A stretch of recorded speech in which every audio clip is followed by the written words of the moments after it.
what is your sense about our time and the future hope about the decentralization of power? Do you think that's something that we can actually achieve, given that power corrupts and absolute power corrupts absolutely, and it's so wonderful to be absolutely powerful? Well, good question. So first of all, I believe, by the way, there is it's a complex question, Lex, like all the rest of your questions.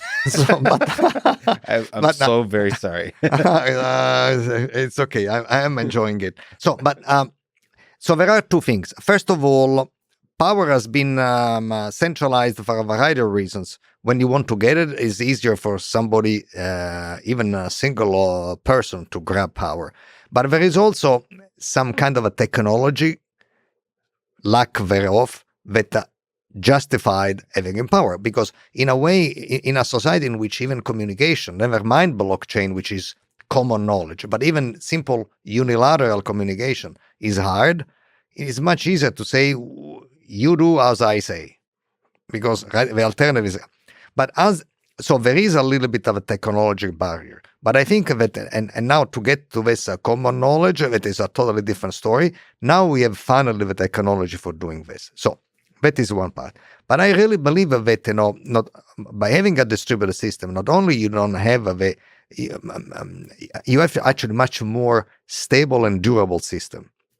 Because not only for corruption, but even for things that go astray, and you give it a long enough time by strange version of Murphy's Law, whatever goes wrong, goes wrong. Yeah. and if the power is diffused, you actually are much more stable.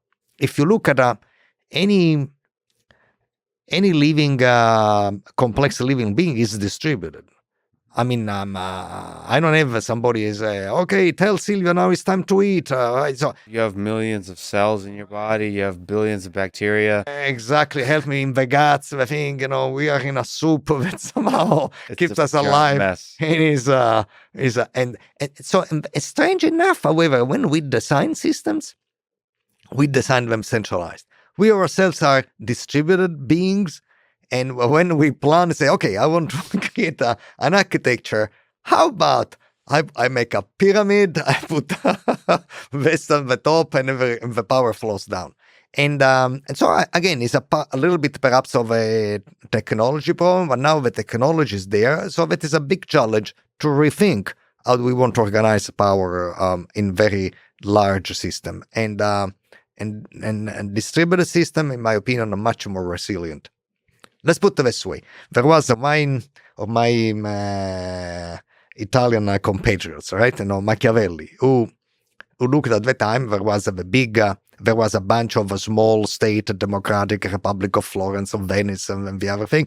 And there was the Ottoman Empire, that at the time was an empire, and a sultan was very centralized. And he made a political observation that goes roughly to say, whenever you have such a centralized thing, it's very hard to overtake that form of government is centralized.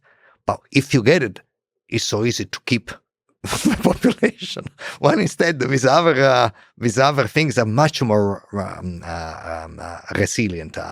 When the power is distributed, is much more. It's going to be lasting for a much longer time. And ultimately, maybe the human spirit wants that kind of resilience, wants that kind of distribution. It's Absolutely. Just that we didn't have technology throughout history. Machiavelli didn't have the computer, the internet, and that is certainly part of the reason. Yes.